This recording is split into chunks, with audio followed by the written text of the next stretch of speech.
with the artist Lance Scruggs. I'm at a show Against All Odds, presented at the Rockwell Gallery, curated by Reggie Wayne. So, let's get into it.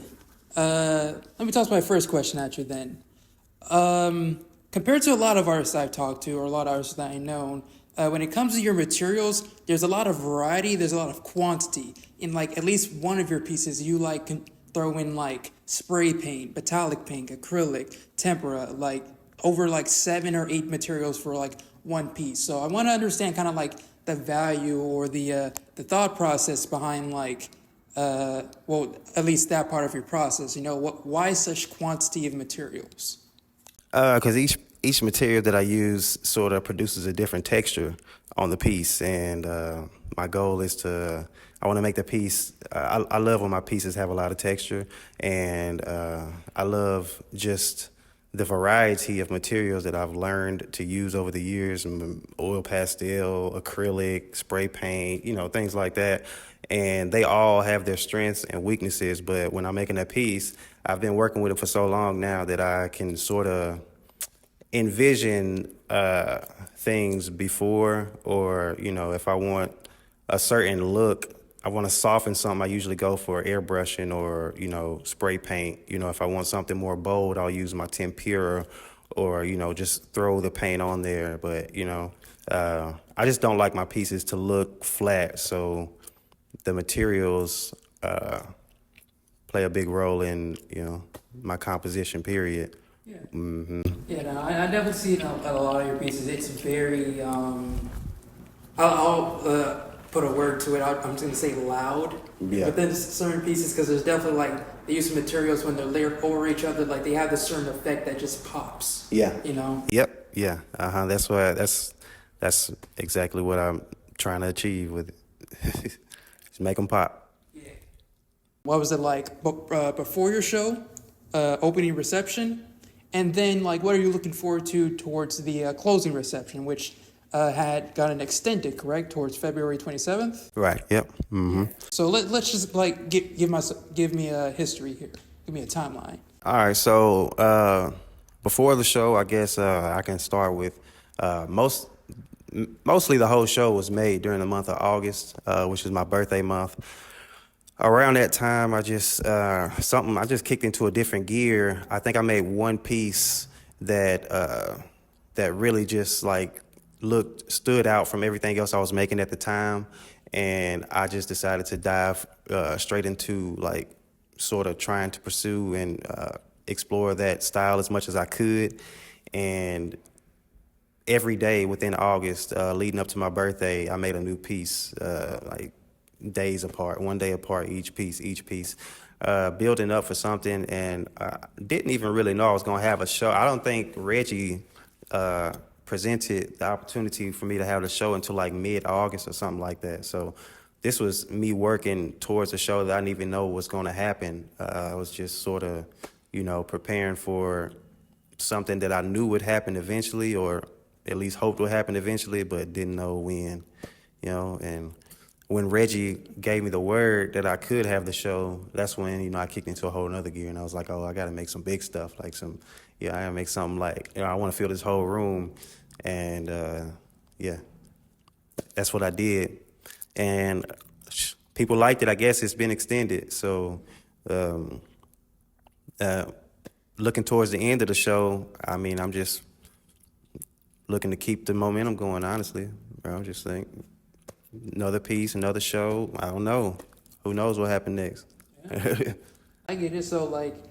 Okay, were you, I guess it's a little part 2 of the question, but were you creating to like keep up your practice, just keep it healthy and ongoing, or were you just like creating for like the fun of it? Like a lot of people can typically like either run into the roadblocks or run into like art blocks or whatnot, but like you kept at it. And like just kind of like thinking about that, like putting out a piece like daily. That's not a lot of artists can do, honestly. I respect the consistency. So how did you keep that up? I just it's fun for me, bro. Like painting. It's hard, honestly, but it's fun to see the finished product. the most exciting parts to me are beginning and the end. Like everything in between is like difficult. I'm fighting changing this and not changing that, or adding something here or nothing there, and at sometimes you become discouraged or whatever. You don't really know if the piece is turning out or not, but at the end of it, they come together. But I didn't lose momentum, honestly, because I don't know, I just love it, bro. I've been doing it for so long. Towards the end, now I will say I started to get burnt out a little bit, on the making sort of. I don't like to make too much of the same thing. I like to explore different topics, different ideas and stuff. So after a while, my mind will just change, you know what I'm saying, like that, and I'll start making something totally different. Like right now, I'm making totally different work in the studio, but it's just, I don't know. It's all experimentation to me, and as long as I keep experimenting, it'll be fun. You know what I'm saying? Yeah.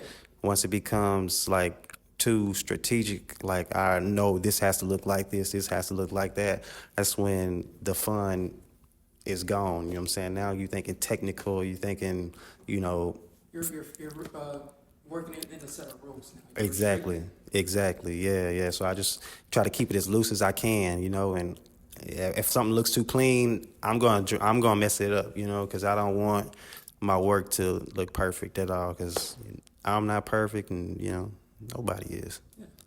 Oh, I get it. I understand. I understand. All right. Thank you for that. Thank you. Yeah. So, let me move on to my fourth question then. So, I want to, this was briefly mentioned, when we first interacted and whatnot, but I want to draw parallels to Jean-Michel. It's, I wouldn't say, I don't know if it's an artist that you reference or take inspiration from, but I immediately drew those parallels. So I want to understand what parallels you draw, or what's your sort of the differences or similarities that you might find. Because at least for me personally, what I can point out is that you're both very transformative of traditional artwork, traditional media and whatnot. As we were talking about earlier with the inclusion of multiple different materials, I see that as more of a a contemporary sort of style, and just your depiction of Black people in traditionally more classical artworks, that's also more of a modern take to it. So I just want to understand what sort of similarities or differences that can be pointed out from your thoughts. Well, Basquiat is my favorite artist. He's the person that inspired me to pursue painting. Period. Before I started painting, I would sketch and draw and do things on my backpacks and stuff in high school, but I never really thought of anything more than just playing around. I would draw Scooby Doo's and stuff like that. But once I got out of high school and started watching Netflix, I saw a documentary on Basquiat called The Radiant Child, and there was a lot of in-studio footage on that documentary, and just seeing the way that he went about making his work, and that was my first time being exposed to the type of work that he made, and seeing that you could be that expressive and free, and still be considered a real artist. You know what I'm saying? And once I saw that, I was like, you know what, I'm gonna try it. I want to try this out. So I went down to the art store and I bought some 16 by 20s, like a 5-pack of 16 by 20s, and some cheap paint, and I started painting that night. Yeah, that was over a decade ago now. Wow. Okay. Wow. Yeah, so he's basically, Basquiat he plays a key role in my art. I copied him for years. I stole his style, and I sort of reverse engineered it, and didn't start really showing my work until my work stood aside from his style, but sort of held the same aura or intensity. Same sort of weight, the same sort of, I guess, the similarity I can put out, you're both transformative. Right. Yeah. Yeah. So I didn't want to put my work out when it looked just like his, because I didn't want people to see my work and immediately compare me to Basquiat, or immediately say this looks like a Basquiat. I I like for my work to stand aside from his, but also, be able to, be a reference back to what he created. Yeah, no, I get it. Get it. It's like you don't want to just like be in a shadow or be another copy. There's like you're already like putting your own spin on it. Like Right. I see it. I think a lot of people see it as well. So yeah. Yeah, that's it. Okay. Okay. Thank you. Then let me move on to my next question. So I thought about it, and I think this is the most, or what I'll call it, the isolated center point, because it's like as it was. I don't know if this was a decision on your part or Reggie during curation, but during curating, but the loneliest supper. It is like, how do I say this? Compared to everyone else, it really like speaks out to like it's really, how do I say this? It's very alone, which is ironic in the fact that again it's like the center of the exhibit, and it's like contrary contrary to like the what you're referencing off of. It's like typically involved with a bunch of people, even like away from the painting, like the audience as well. I imagine like on Open Recession, it surrounded it, like the Last Supper as well. So I wanted to just kind of like hear about the creation and the process of that piece in particular. Well, I was sort of, going on that little rabbit hole of sort of trying to rewrite history, reclaim or claim certain monuments in art history that weren't, representative of black culture and stuff like that, and sort of steal it and make it my own. And when I came to, The Last Supper, which is, of course, one of the, most known paintings of all time and stuff like that, I wanted to, if initially I wanted to reference all of them in the piece, but I finished the center point first and then began drawing out the other faces. And they I was trying to figure out how I could make this mine, and I felt like I was copying and pasting too much by adding all of them. So I was trying to think of ways that I could, remove some people or change the narrative on the painting. And, that's when I started thinking of like, you know, the aftermath of what was coming after, the supper. And thinking of, the lonely feeling or the isolated feeling that one would feel knowing that they're about to die, even if, you are surrounded by loved ones, celebrating you or whatever. At the end of the day, nobody's gonna die for you, and you got to do it alone. So, when I started thinking of it like that, I was like, I think it'd be cold if I just took everybody off and left him on there. You know what I'm saying? And sort of turned the painting from an outward illustration to an inward, view of his mind at the moment. You know what I'm saying? Yeah. This is like what I'm kind of reading this as. It's like you painted the epilogue to that painting. To Yeah, that story. yeah, I like that. That's dope. Yeah. Mm-hmm. Okay, that gave me a lot to think about now. Thank you. All right, then let me finalize it like this. Let me move on to my last question. I want to, since I guess it's partially the time of the month, so this is kind of a question that relates to Black history, Black representation. I want to understand. I want to know, in your thoughts, like what's your contribution through your artwork and just as an artist to the Black experience. Well, hey, I'm just black and I'm an artist. You know what I'm saying? I think that's contribution enough to be real. I don't, I might paint white people tomorrow. You see what I'm saying? But I'm still, at the end of the day, I'll be a black artist. You see what I'm saying? So I don't really, I don't try to, aggressively pursue making every one of my pieces black. You see what I'm saying?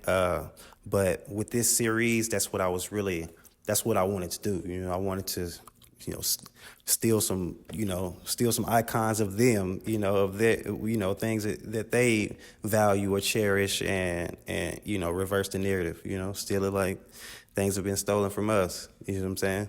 I kind of took it from like even the title, against all odds. That's like that feels like something you would say in regards to like Black resilience and whatnot. Yeah. So like that, I was already kind of reading that this was like contributing towards our people. I just want to know, like, from your words, what do you think?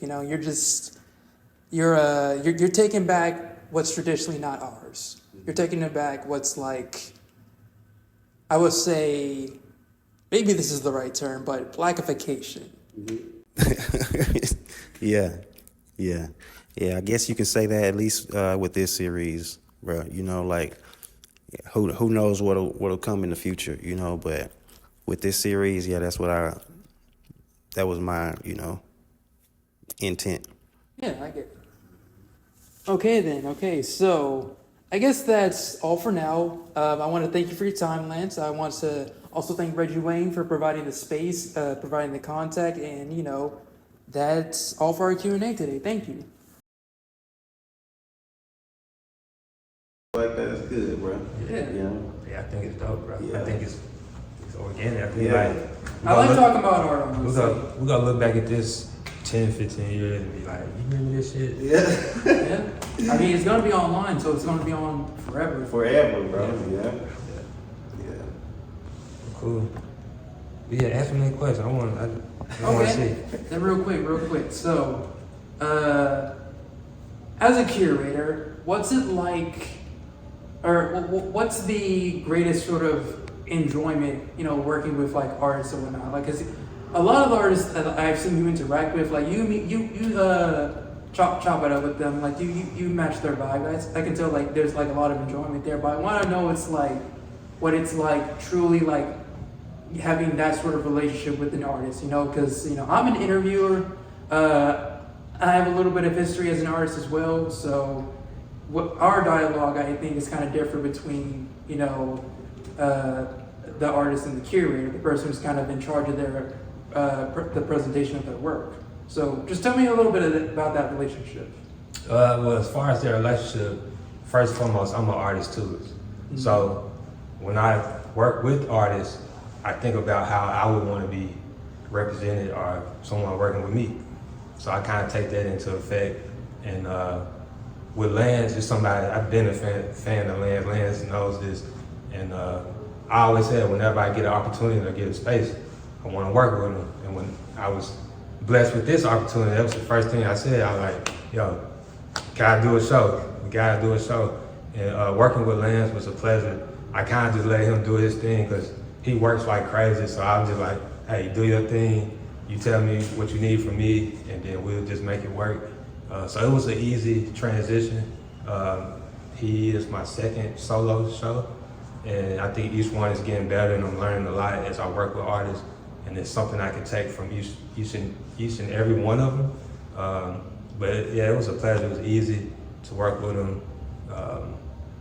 Everything was smooth, and like I said, I learned a lot, and he inspired the heck out of me just hearing his story and where the art came from, how fast he made it, some of the pieces, and what it took to make it. And we talked for, I'm gonna say hours, but we talked quite a bit about the process and all the different materials and the things he used and what he was trying to explain through his art. So it was dope.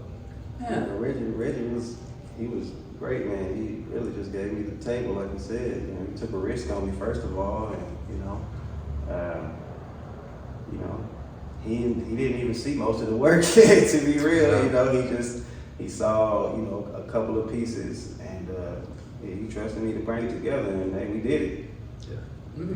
Yeah, that's one of the things that I pride myself as a curator. I don't want to be all in your space, like what you go bring, what you got. Like I want to kind of give you the opportunity to like you bring to me what you created, what you were feeling. I don't want to kind of dictate what you created or what we want to show. I want you to be happy about your body of work, and then when you bring it to me, we put it together, we make it work.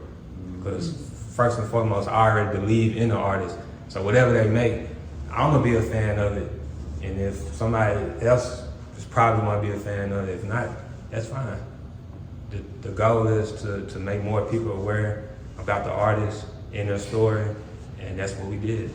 Yeah, I get it. It sounds like your incentive is like compared to like other gallery owners. It's definitely like your relationship with the artist like is very much elevated beyond like what normal like just kind of a business occupation or just any sort of like strict deal or whatnot. You genuinely like really like the artist, care about the artist, work with them like very hands on, and like I can tell just like based on your dialogue so far, it's like y'all vibe together. Yeah. There's actually like a good, healthy relationship going on, and it could definitely work out, right? Like even yeah, for future. sure. Yeah, for sure. Yeah. Yeah. Okay.